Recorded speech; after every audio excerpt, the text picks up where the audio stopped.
So we're gonna run together today. Yes. Are you going to kill me? No, never. Where are you in your training, or what do you have coming up? I do have the team camp coming up. Okay. So I beat the training, which means you're out of shape. Yes. Which gives me a chance. Wonderful. The timing could not be better. Awesome. How many miles are you looking to run today? Somewhere probably around 4 or less. All right. How does that sound? Let's do it.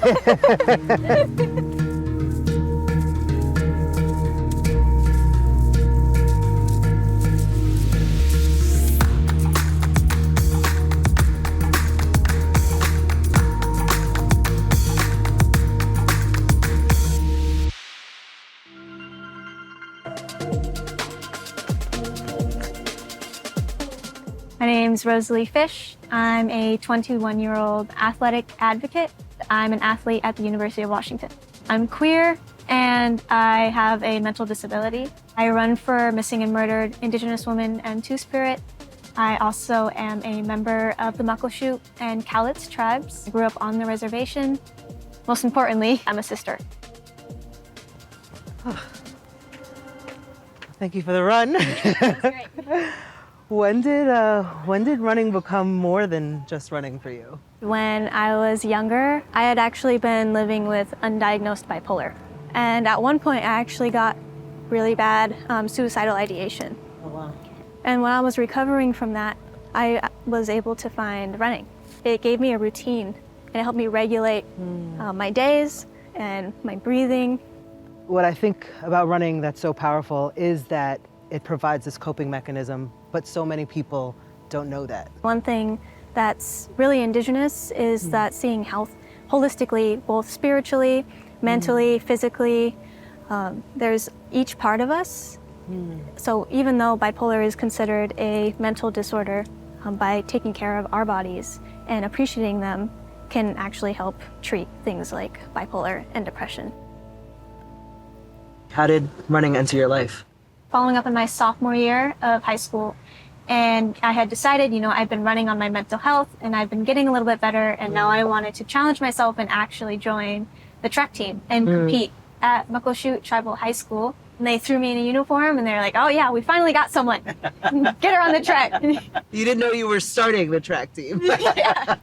What I learned through competing as an athlete for a tribal school was the preconceptions of me as an athlete because I was tribal. I would show up to meets and the rivaling schools would perceive me as a joke. We even at one point found graffiti in the women's bathroom. And there were offensive slurs such as Indian savage and live off the government on the same stalls that my siblings use.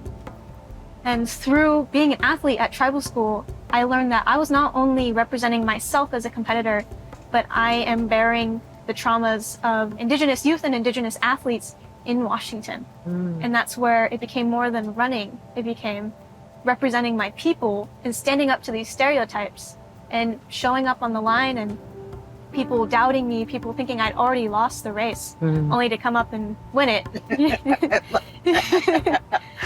But being able to have those youth who actually saw what I was doing and were appreciating it and hopefully inspiring them to show that we can be top caliber athletes no matter what anybody says. Can you tell me about that first time that you decided to place the hand plant over your mouth, what that means, and your advocacy work?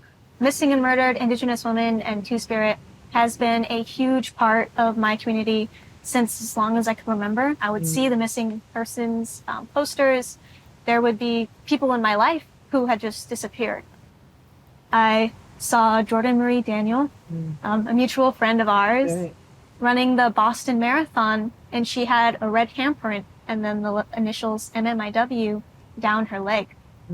And it was her using her platform as an athlete, a professional athlete at that, to raise awareness and to demand attention to this crisis that has been plaguing our communities.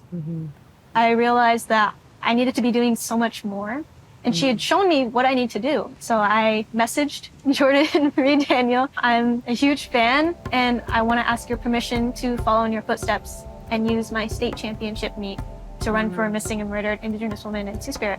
And I decided to dedicate each of my races to a missing or murdered Indigenous woman in my community. My aunt, Alice Looney, Jackie Salyers, Renee Davis, Misty Uptown. I mean, hearing it, I get chills thinking about just how powerful that experience was, and the fact that you continue to speak these women's name, right? That's often what activists and protesters say their name, say her name, right? Because so often people pass and are disregarded or treated as though they don't matter. Mm-hmm. Murder is the third leading cause of death in Native women and Two-Spirit people. Wow. About 94% of us will experience violence within our lifetimes. 94%. And myself, my family are included in that 94%. So, thank you. We're okay. Who is Rosalie when she's not a runner and activist? I'm a sister. My youngest sister, Solstice, she's following me around. Or maybe we're at canoe family practice. I spend a lot of time with the members of the Muckleshoot canoe family and their community, paddling on our traditional ocean-going canoes. And that's how I'm able to connect with nature in my own way. I know that canoeing is, as you mentioned, your way of connecting to nature and is this beautiful tradition. Could you share with me the history behind that? Yeah. So my people, the Muckleshoot and Cowlitz people, traveled by the waters. I mean, our lives revolved around the ocean and the rivers.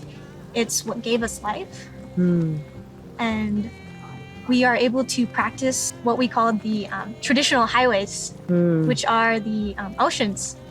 And we can travel in our canoes and we go up and down the sound. The canoes are about 12 feet long and they are super heavy. They're made out of the trunk of a cedar tree. Wow. It starts burning in the first 5 seconds. It's like the first couple miles of a run, right? Yeah, exactly.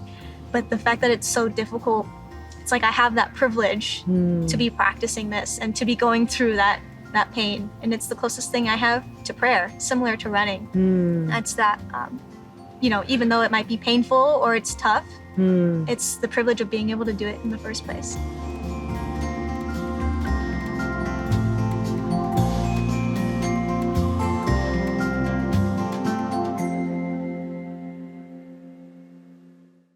Hear more about this episode on the Out and Back with Alison, Mariella, Désir podcast. Just search Out and Back wherever you listen. Fleet Feet is on a mission to inspire the runner and everyone and is proud to sponsor Crosscuts Out and Back with Alison, Mariella, Désir.